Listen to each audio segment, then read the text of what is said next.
Hi అండి, welcome to స్వయం పాకం. ఈరోజు రెసిపీ వచ్చేసి కొరియండర్ రైస్ అండి, కొత్తిమీర రైస్. ఇది 5 నిమిషాల్లో క్విక్గా అయిపోయే రైస్ అండి. ఇది లంచ్ బాక్స్లోకి, మార్నింగ్ టిఫిన్లోకి చేసుకోవచ్చండి. దీని ప్రాసెస్ విధానం వచ్చి చూపిస్తాను ఇప్పుడు. ఒక మిక్సీ జార్ తీసుకొని ఆ మిక్సీ జార్లో బాగా క్లీన్ చేసుకున్న కొత్తిమీరని ఒక బౌల్ వేసుకోండి. అలాగే చిన్న సైజు పచ్చి కొబ్బరిని వేసుకోండి, చిన్న ముక్కలుగా తరుక్కొని. అలాగే ఒక పెద్ద సైజు 3 వెల్లుల్లి రెబ్బల్ని, 1 ఇంచు అల్లాన్ని, 3 పచ్చిమిర్చిని,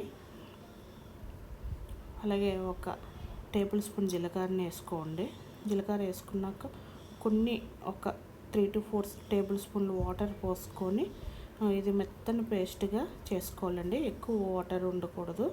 ఈ విధంగా ఈ కన్సిస్టెన్సీలో ఈ పేస్ట్ వస్తే సరిపోతుందండి. ఇప్పుడు స్టవ్ మీద ఒక ప్యాన్ పెట్టుకోవాలండి. ప్యాన్లోనే 1.5 టేబుల్ స్పూన్ ఆయిల్ యాడ్ చేసుకోవాలండి. ఆయిల్ ఎక్కినాక ఒక 1/2 కప్పు పల్లీలు వేసుకోవాలండి, పీనట్స్ వేసుకోవాలి. అలాగే ఒక పెద్ద టేబుల్ స్పూన్ జీడిపప్పును వేసుకోవాలండి. ఈ రెండు కలిపి బ్రౌన్ కలర్ వచ్చినంత వరకు వేయించుకోవాలండి. పల్లీలు అనేవి బాగా ఎర్రగా వేగాలండి.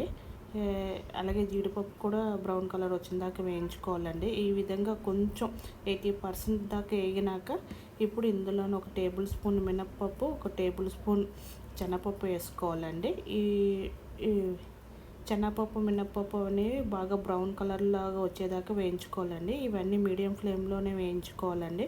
పప్పులు వేగితే తింటున్నప్పుడు తగిలితే క్రిస్పీగా ఉంటాయండి, బాగుంటాయి. పప్పులు అనేవి క్రిస్పీగా బ్రౌన్ కలర్ వచ్చినంత వరకు మీడియం ఫ్లేమ్లో వేయించుకోవాలి. అప్పుడే పప్పులు అనేవి రుచికి బాగుంటాయి తినేటానికి. ఇగండి పప్పులు కూడా బ్రౌన్ కలర్ వచ్చేసినాయి కదండి. ఇప్పుడు ఇందులోనే 1 రెమ్మ కరివేపాకు, 2 ఎండుమిర్చిని వేసుకోవాలండి. వేసుకొని ఒక 10 సెకండ్స్ ఫ్రై చేసుకోవాలి. 10 సెకండ్స్ తర్వాత మనం పేస్ట్ చేసుకొని ఉంచుకున్న కొత్తిమీర పేస్ట్ని ఇందులో వేసుకోవాలండి. ఈ కొత్తిమీర పేస్ట్ని వేసుకొని అంతా ఒకసారి బాగా మిక్స్ చేసుకోవాలండి. ఈ కొత్తిమీర పేస్ట్ అనేది మీడియం ఫ్లేమ్లోనే ఆయిల్ పైకి తేలినంత వరకు వేయించుకోవాలండి. నాకైతే 3 నుంచి 4 నిమిషాలు టైం పట్టింది ఈ కొత్తిమీర పేస్ట్ వేగడానికి. మాడిపోకుండా వేయించుకోవాలండి, మాడిపోతే టేస్ట్ బాగోదు. ఇదిగోండి ఈ విధంగా ఆయిల్ సపరేట్ అయింది కదండి, ఈ విధంగా వేయించుకోవాలి. ఇప్పుడు ఇందులోనే 3 నుంచి 4 స్పూన్ల చింతపండు రసాన్ని వేసుకోవాలండి. అలాగే రుచికి తగినంత, నేను ఒక పెద్ద బౌల్ సైజు రైస్ తీసుకుంటున్నానండి. రైస్కి తగినంత ఉప్పుని వేసుకోవాలండి. ఈ ఉప్పుని వేసుకొని ఒకసారి బాగా కలుపుకోవాలి. ఈ చింతపండు గుజ్జు అనేది బాగా దగ్గర పడాలండి. బాగా దగ్గర పడితే ఆయిల్ అనేది రిలీజ్ అవుతుంది, అంతవరకు ఫ్రై చేసుకోవాలి. ఇదిగోండి ఆయిల్ సపరేట్ అయింది కదండి సైడ్స్. ఇప్పుడు ఇందులో ఉడికించి పెట్టుకున్న పెద్ద బౌల్ రైస్ని వేసుకోవాలండి. ఈ రైస్ని వేసుకొని బాగా ఈ కొత్తిమీర పేస్ట్లోని బాగా ఉండలు లేకుండా బాగా మిక్స్ చేసుకోవాలండి. బాగా మిక్స్ చేసుకోవాలండి ఈ రైస్ని అంతటిని కూడా. ఇక్కడ వైట్ రైస్ అనేది ఉండకూడదు. బాగా కొత్తిమీర పేస్ట్లోని వైట్ రైస్ అనేది బాగా మిక్స్ చేసుకోవాలండి. బాగా మిక్స్ చేసుకొని